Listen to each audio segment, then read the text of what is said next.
Bonjour, bienvenue sur la chaîne, bienvenue dans Team Worlds, dans les mondes de Team. Je suis Fatim, donc Team, et je trouvais important de vous faire cette vidéo pour vous expliquer l'idée de Team Worlds et de mes mondes, pour que vous compreniez peut-être ce qui m'a motivé et ce qui m'a poussé à en arriver à ça, quel est le processus.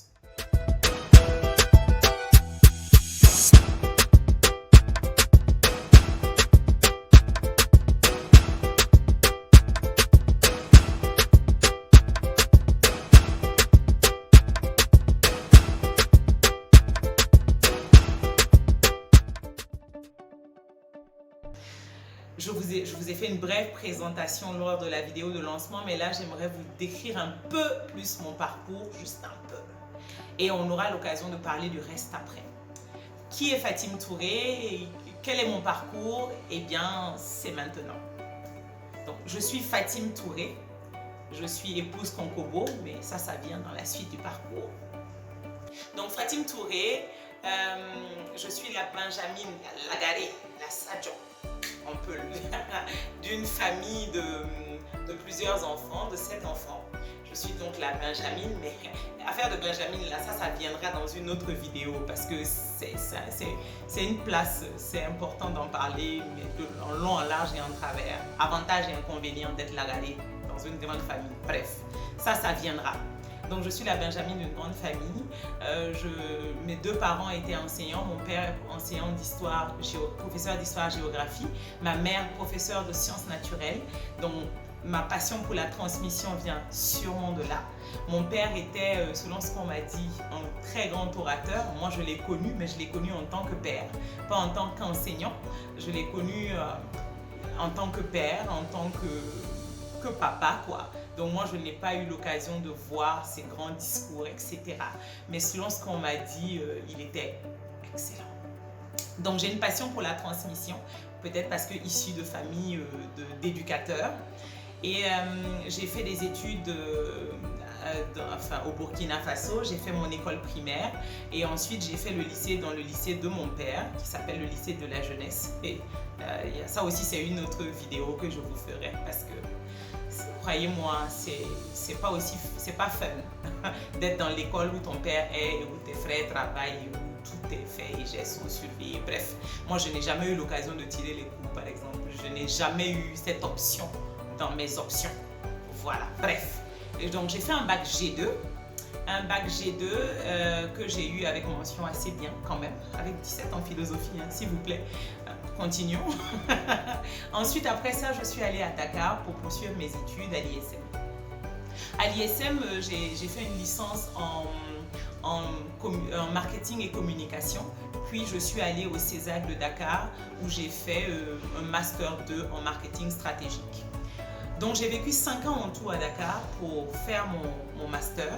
Et ensuite, je suis rentrée au Burkina. Je suis partie en 2004. Je suis rentrée en 2009.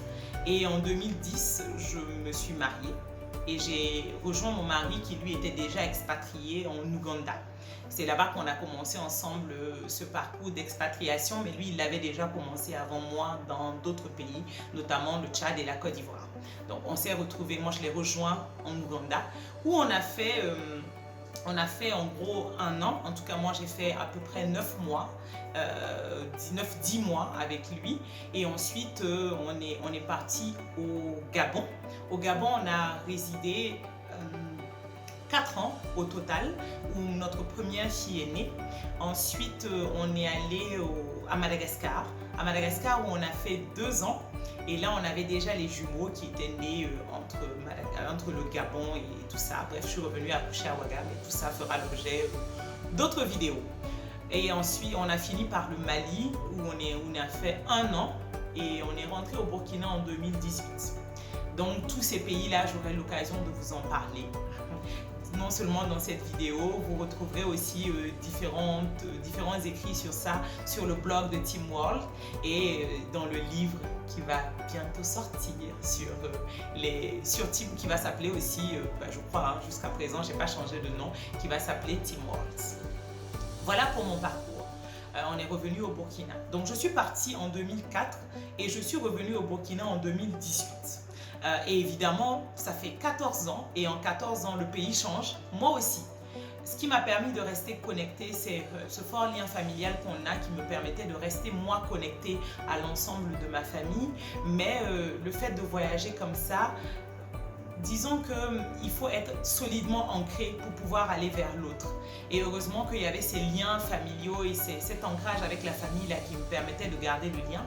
Et on revenait souvent au moins 2 fois par an à Ouagadougou, en tout cas au Burkina, pour voir la famille et puis pour poursuivre les différents challenges ou des choses qu'on mettait en place ici sur place.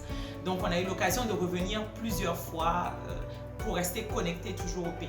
Mais n'empêche que quand on n'est pas là, on n'est pas là. Les gens, vous n'êtes plus dans leur programme, les gens, on vous oublie même. Je suis là depuis 2018 et il y a des gens qui continuent à me demander « Fatim, vous êtes où actuellement ?» Et je leur dis « Fatim, on est à Ouaga depuis 2018. » Bon, ils ne nous croient pas. Enfin, les gens pensaient franchement, quand on est rentré en 2018, qu'on allait tout de suite repartir ou que c'était juste une transition pour aller ailleurs. Mais je crois que ça fait 3 ans qu'on est là et on est encore là. Et j'aime Ouaga. Donc je suis partie en tant qu'étudiante à la découverte. Ensuite, je suis devenue épouse. Après, je suis devenue mère, tout ça en expatriation. Donc tout ce parcours-là pour vous expliquer que j'aime la découverte. J'ai été amenée à l'aimer. Mes parents ont fait leurs études aussi à Dakar. D'ailleurs, c'est là qu'ils se sont connus, où mes 2 frères, ma soeur et mon frère aîné sont nés. Donc dans la famille, on aime voyager. Mes parents ont toujours aimé voyager et on aime voyager. On a plusieurs, mes frères et sœurs, il y en a qui vivent aussi dans d'autres pays actuellement et on aime le voyage. Et voilà comment l'idée d'écrire m'est venue en 2015 quand il nous a fallu aller à Madagascar. Pourquoi ? Parce que dans les autres pays que je vous ai cités, c'est vrai que Kampala, l'Ouganda, c'est loin, mais j'ai adoré. C'est un pays où je peux repartir demain, m'installer, vivre. C'est un pays que j'ai adoré. Mais je ne veux pas vous en parler qu'ici, je veux faire une vidéo sur Kampala parce que j'ai vraiment aimé cette ville-là. Ensuite, il a fallu aller au Gabon. Et là encore, c'était un monde connu. Mais c'est quand il a fallu aller à Madagascar avec 3 enfants en main que je me suis posé beaucoup de questions sur ce que j'allais y trouver parce que là-bas, ce n'était pas un monde connu. Gabon, j'avais eu des amis gabonais, c'est pas quelque chose qui me... Je n'avais pas l'impression d'aller aussi loin que ça. Mais Madagascar, déjà, c'est une île, une belle et magnifique île. Mais quand il a fallu aller à Madagascar, je me suis posé beaucoup de questions. Beaucoup de questions sur mais qu'est-ce que j'allais y trouver? Parce que Madagascar, on ne peut pas aller et revenir comme ça, comme bon nous semble. Déjà parce que j'avais 3 enfants et que la mobilité allait être réduite, dont des bébés. Quand les jumeaux y allaient, ils avaient autour de 6-7 mois. Non 8, 10 mois, je crois, dans ces eaux-là. Et donc, quand on est parti, il me fallait savoir ce que je devais apporter, ce que je devais amener avec moi et ce que je devais laisser, ce que j'allais y trouver et ce que je n'allais pas y trouver. Sauf que quand j'allais sur Internet et que je cherchais des blogs, je trouvais que des blogs de personnes occidentales vivant à Madagascar. Et j'avoue que ça ne me donnait pas à moi les informations que je cherchais concrètement sur ces pays. Ça allait me parler des restaurants, des coins où aller, des différentes plages, de la beauté des lieux. Ce que moi je voulais savoir, c'est est-ce que j'allais y trouver de la farine de maïs pour faire le tour, pour faire de la bouillie pour mes enfants. Est-ce que j'allais y trouver de la loco? Est-ce que j'allais y trouver de la tchéké? Est-ce que j'allais trouver les légumes que je connaissais ici? Est-ce que j'allais trouver du soumala? Soumara comme du netetou, comme disent les Sénégalais. Est-ce que j'allais trouver, je sais pas moi, du bissap, etc. Voilà des trucs que je connaissais et que j'étais peut-être susceptible de trouver ou pas sur place. Je n'ai pas trouvé ces informations-là sur place. Et donc je me suis dit, mais beaucoup de femmes dans ta situation, beaucoup de personnes qui voyagent aimeraient savoir ce qu'on trouve dans un pays donné. Et j'ai commencé donc à parler de mon expérience de femme noire expatriée en Afrique noire en ouvrant un blog. Parce que ce que je voulais à la base, c'était transmettre, partager mes voyages. Mais ce qui m'a motivée avant tout, c'est ce besoin de transmission. Parce que je me suis rendu compte que j'avais traversé l'Ouganda, j'avais traversé le Gabon sans trace écrite. Mes enfants étaient petits, ils le sont toujours, et je me suis dit, Fatim, si tu ne racontes pas ce que tu as vécu, ils ne s'en souviendront pas. Ils ne vont pas se rappeler de ces lieux qu'ils ont vus, ils ne vont pas ressentir ces odeurs, ils ne vont pas ressentir ces émotions, ils ne vont pas se rappeler des magnifiques choses qu'on a ensemble traversées parce qu'ils étaient tout simplement trop petits pour s'en rappeler. Et je me suis dit, Fatim, raconte-leur, écris pour garder, écris pour que eux ils puissent s'en rappeler, pour que demain ils puissent lire et se rappeler, ben oui, on a traversé ça, on a vu ça, on est parti dans telle ville, on a découvert telle ambiance, on a découvert tel jus, tel paysage, on a mangé telle chose, on a découvert ensemble. Et voilà, c'est la première chose qui m'a guidée, c'est d'en faire un journal intime pour mes enfants. Et après, je me suis dit, mais voilà, d'autres personnes sont peut-être dans mon cas et aimeraient savoir, aimeraient découvrir, aimeraient en apprendre sur ces pays avant de s'y rendre. Et voilà comment j'ai décidé donc d'écrire mon premier article de blog qui parlait de l'expatriation et du parcours d'expatriation, ce qu'on a traversé, ce que j'allais vivre. Et j'ai commencé à écrire et c'est en écrivant que j'ai su que ce que j'écrivais pouvait plaire. Voilà comment j'ai ouvert le blog en 2015, en juin je crois 2015. J'ai ouvert le blog et depuis lors j'écris sur le blog. Le blog a migré, c'était Team World, maintenant ça s'appelle Les aventures culturelles d'une jeune maman sur Blog Forever. Et depuis 2 ans j'ai migré sur Team Worlds, depuis 1 an, sur Team Worlds. Où c'est avec S parce que j'ai différents mondes. Et j'ai donc raconté tout mon parcours, ce qu'on avait vu, les fruits, les légumes que j'avais découverts, les animaux, les paysages, les différentes villes. En étant à Madagascar, j'ai découvert l'île Maurice, j'en ai parlé, j'ai pris des photos. Tout ça, c'est pour que mes enfants s'en rappellent, mais aussi pour que ça puisse aider d'autres personnes dans leur choix d'expatriation, dans les destinations et qu'ils sachent si une femme, un homme, quelqu'un qui part en expatriation en tant qu'expatrié principal ou en tant que conjoint d'expatriés a envie d'en apprendre plus sur ces villes que moi j'ai déjà traversées, et ben il peut venir soit sur cette chaîne, soit sur le blog en écrit pour trouver tout ce que moi j'ai eu l'occasion de voir. En tant que personne expatriée aussi, il faut savoir qu'en partant, on laisse des choses. On va découvrir autre chose, mais on laisse des choses. Dans une autre vidéo, je pourrais vous parler du sentiment de conjoint expatrié accompagnant parce qu'on n'a pas la même place que le conjoint qui est l'expatrié principal, que ce soit une femme ou un homme. Parce qu'avec plaisir, j'ai vu dans mon parcours d'expatriation des hommes qui accompagnaient leurs femmes qui, elles, étaient l'expatrié principal qui allait travailler et qui, eux, géraient la maison ou travaillaient, etc. Il faut savoir que c'est un challenge de tous les instants. L'autre va pour travailler. Il a besoin d'avoir un environnement paisible pour pouvoir mieux travailler. Il a besoin de rentrer et de trouver la paix chez lui. Sauf que si la personne qui est censée être à la maison, ou en tout cas qui n'est pas l'expatrié principal, même si la personne trouve du boulot après ou une activité, cette personne-là, eh ben, si elle n'est pas apaisée, elle n'est pas tranquille, elle n'est pas cohérente, elle n'est pas OK avec elle-même, la maison devient un poison. Moi, j'ai compris avec l'expatriation que moi, j'étais la stabilité pour tout le monde quand tout changeait autour d'eux. Tout pouvait changer autour de mes enfants. Mais moi, je restais le socle, la solidité, ce qui les accompagne, la chose à laquelle ils peuvent s'accrocher. Parce que c'est avec moi qu'ils étaient la majorité du temps. Et moi, j'ai profité de mon expatriation pour faire mes enfants. L'expatriation, moi j'y suis allée, je n'avais pas encore entamé une activité professionnelle complète. C'est-à-dire que je suis partie, je ne travaillais pas formellement encore, je n'ai pas dû démissionner pour rejoindre un époux. Parce que là, ça vient avec d'autres questionnements et avec d'autres challenges et d'autres défis. Mais on aura l'occasion d'en parler dans une autre vidéo qui est dédiée aux conjoints accompagnants d'expatriés. Voilà, pour comment faire son choix, comment y aller ou ne pas y aller, accompagner ou ne pas accompagner, démissionner ou pas démissionner, etc. On aura l'occasion d'en parler.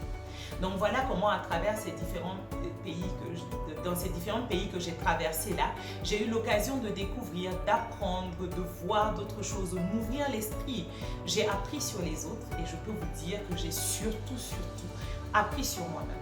Dans ces différents pays-là, au Sénégal, j'étais étudiante, donc j'ai été hôtesse, j'ai vendu des brochettes, j'ai vendu, bref, j'ai fait ce que je peux, j'ai vendu des bijoux, j'ai fait beaucoup de choses pour compléter cet argent de poche-là qu'on envoie et qui ne suffit jamais, ça ne suffit jamais.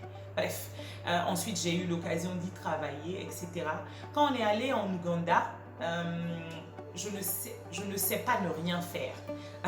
D'abord, j'ai commencé à prendre des cours d'anglais parce que l'Ouganda est un pays anglophone. Et puis par la suite, pour m'occuper, j'ai commencé à vendre du jus de gingembre. Ensuite, j'ai travaillé comme coordinatrice culturelle à l'Alliance française de Kampala pendant quelques mois. Mais je vous assure que je gagnais plus avec la vente de jus de gingembre qu'avec mon salaire de coordinatrice culturelle. Parce que honnêtement, j'ai travaillé pour que mon père ne se dise pas que comme elle s'est mariée, là, elle ne veut pas travailler, bref. Alors que je ne suis pas comme ça. Les jus de gingembre, ils ne connaissaient pas dans l'aspect Nyamakoudi, dans l'aspect Lengudi. Ils ne connaissaient pas. Et comme c'est un pays où il y a beaucoup de fruits et de légumes, j'ai pu y joindre de l'ananas, du fruit de la passion, etc. pour agrémenter mon jus de gingembre. Et j'en ai beaucoup vendu, j'en vendais par litre de 5, des bidons de 5 litres. Et ensuite, quand on est allé au Gabon, là-bas, j'ai vendu beaucoup de beurre de karité, de savon à base de beurre de karité, de fromage de beurre de karité, de tenues en lin. Et puis, j'ai donné des cours de marketing dans des écoles supérieures, à Afram notamment, s'il y a des étudiants qui me reconnaissent. J'ai donné des cours de marketing et puis c'est là-bas qu'on m'a demandé de donner des cours de développement personnel. Parce que le directeur pédagogique voulait que des étudiants jeunes voient une jeune femme leur parler de choses positives. Et ensuite, et bien d'autres choses. Hein. Et ensuite, à Madagascar, j'ai vendu du bissap. Et tout ça, je le relate dans le blog. J'ai vendu du bissap parce que aussi, ils ne connaissaient pas de bissap.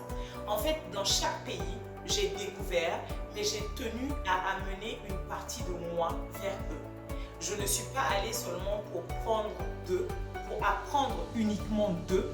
J'ai voulu aussi apporter de mon pays, de ma culture, de mon monde connu vers eux. Pour qu'après mon départ, ils se rappellent qu'il y a une dame burkinabé que j'ai rencontrée, qui m'a parlé de son pays, qui vendait des produits de son pays, qui me présentait son pays de manière positive. Donc voilà comment l'idée du blog et voilà tout ce qui a nourri le blog et mon parcours. Quand je suis revenue au Burkina, je suis revenue en tant que burkinabé, mais en tant que burkinabé qui n'a pas été là pendant un long moment. Il me fallait redécouvrir le pays et les réseaux sociaux m'ont beaucoup aidé à garder ce lien-là. Et moi, je vais vous dire, Facebook, pour moi, c'est une étude sociologique. Franchement, c'est une étude sociologique. Heureusement que j'ai toujours été connectée. C'est là-bas que j'ai découvert les groupes Facebook, les groupes de femmes notamment, qui m'ont appris beaucoup de choses sur la société. Mais quand je suis revenue, il m'a fallu redécouvrir mon pays, redécouvrir Ouagadougou que j'avais laissé sur ma moto. Le redécouvrir en tant que mère installée et vivant ici. Et voilà d'où m'est venue l'idée de tester des produits. De tester des produits et de dire ce que j'en pense. Parce que je reviens avec l'œil de la burkinabé, mais qui découvre des choses avec un œil aussi extérieur et avec toute mon expérience dans les différents pays. Et voilà d'où m'est venue l'idée de tester des produits aussi et d'en parler sur mes différentes pages. Parce que quand j'y allais, je testais, j'aimais. Et quand j'aime, j'en parle. Et vu que j'en parlais, les gens m'envoyaient des produits à tester et je ne suis pas naïve, c'est parce que je sais, c'était oui, par gentillesse, mais je sais que c'est parce qu'ils savent que si j'aime, je vais en parler. D'où l'idée de créer aussi, d'en faire une rubrique de mon blog qui s'appelle Team à tester, mais qui est une page à part entière à elle-même où je teste différents produits. Donc voilà les mondes de Team.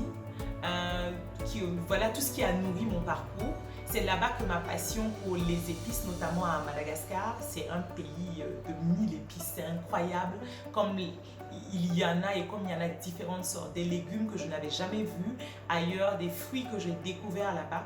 Et bref, tout ça a nourri mes envies, mes passions de commercialiser des fruits, des épices et des légumes frais. Et ensuite, ma passion pour les contenants, j'ai vu des contenants de tellement de modèles, de tellement de sortes dans les différents pays que dans chaque pays, je ramenais une tasse, un pot, un bol, un truc. Et tout ça nourrit ma maison, ma famille et je baigne dans ça au quotidien. Donc voilà les mondes de Tim. En tant que jeune étudiante, Lagaré partie est revenue mère de 3 enfants dont des jumeaux. La partie des jumeaux là aussi, ça aussi c'est une autre vidéo que vraiment j'ai hâte de faire pour que vous compreniez l'expérience unique que c'est au quotidien. Donc voilà les mondes de Tim, voilà pourquoi Tim Waltz, voilà pourquoi j'écris, pourquoi j'aime écrire, pour transmettre toujours, pour partager toujours, pour apprendre toujours et j'espère que vous aurez appris quelque chose au travers de cette vidéo. Et j'ai hâte de vous revenir avec d'autres vidéos qui parleront de toutes ces découvertes et de mes découvertes au quotidien pour qu'ensemble on continue à apprendre. Je vous dis merci. Merci d'être sur Tim Waltz. Merci d'être dans Tim Waltz et de faire partie de la communauté. Si vous aimez, partagez. Bon, même si vous n'aimez pas, peut-être que quelqu'un d'autre va aimer. Donc partagez, recommandez, likez, aimez et donnez-moi vos avis. Dites-moi dans combien de pays vous avez résidé, quels sont les pays que vous connaissez, quels sont les pays que vous aimeriez connaître. Peut-être qu'il y en a d'autres comme ça dont je ne vous ai pas parlé mais dont j'aurai l'occasion de vous parler. Parlez-moi de vos pays, de vos différents pays, de ceux que vous avez découverts, de ceux que vous aimeriez découvrir, de vos découvertes, de ce qui vous a marqué dans différents pays, en commentaire et on aura l'occasion avec plaisir d'échanger dessus. Je vous dis à très bientôt dans Tim Waltz. Bye!